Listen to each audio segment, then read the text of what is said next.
To High Desert Hell, the California film, kind of using light and sun as kind of like a horror theme, was kind of an interesting contrast. There's lots to say about this film. I believe the second one for me was more of a sense of tradition, regardless of the fact it was very desolate and remote.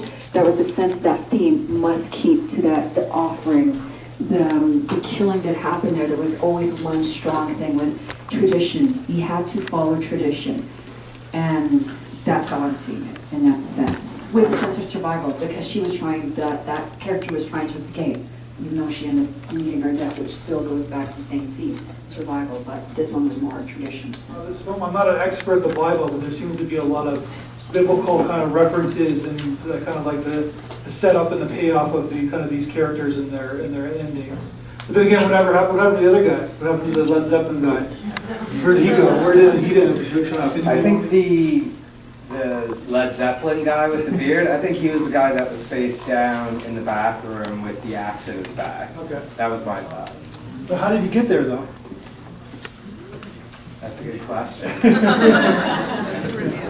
But I was also wanting to raise the question of who the old guy is at the end, or what his relationship was to, I guess to the killer. The reason he was in that room was because he was following the smell, because he commented on the smell as soon as he went in the room. And then you saw like 2 other dead people around him too, so I think he was following that smell. Yeah, and I think that may have been his grandfather actually, because he was saying like, oh, did you kill that, like the buck on the wall? And he was like, no, that was my grandfather.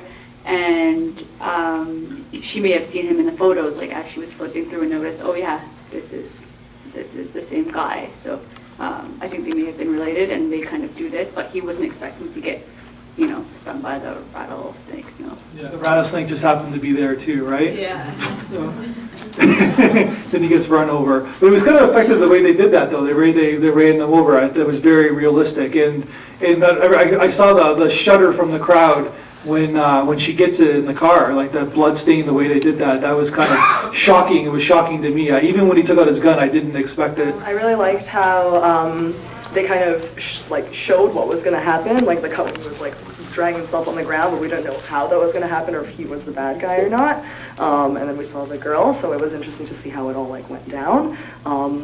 And I thought it was interesting when she was looking at the photos through the drawer, that maybe that older guy might have been one. There was like a photo with 2 guys in it. I couldn't really tell the age, so maybe he was related to him in some sort of way. This may have been the wrong interpretation, but I thought when she was looking at the photos, what she saw was him, like the boyfriend. And because they were like really old photos, and he said he hadn't been there since he was a kid, yet he looked like the same age. I thought that's why she was shocked, and she was like, wait a minute, why are you the same age and you've been here? But these photos look like they were taken like 100 years ago. So I was thinking maybe he's timeless, and the reason he's doing these like biblical things and like writing biblical fiction is because he's actually from those times, and maybe he's, I don't know, a vampire or something that lives forever. It was shocking because the other guy already said, oh, those other 2 people were the burnt offering, and like we're just here, I'm here to save you. Whatever.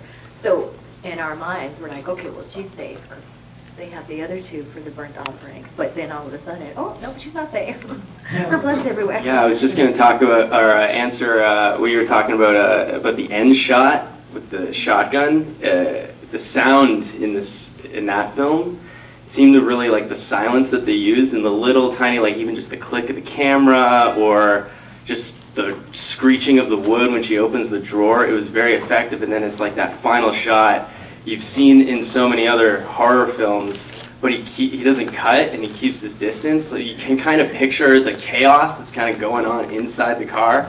And then when that gunshot blast hits, it's like, whoa, that's like not like anything you've heard up until that point. So I thought it was very effective. Yeah, totally, yeah. And so this film also had like a timeless feel to it. I didn't know where we were, what era we were in. Like we could have been in the 70s, we could have been in modern era. Because there was no cell phones, there was no kind of like cue to what's happening now. I don't know, like it was kind of interesting. And the heat, I felt the heat of it. It was kind of interesting. Usually horror is in the dark. It's like it's like cold. It's like this was kind of the opposite effect of it. I thought it was interesting. Any last comments about? Yeah, we'll go to the third to last row there.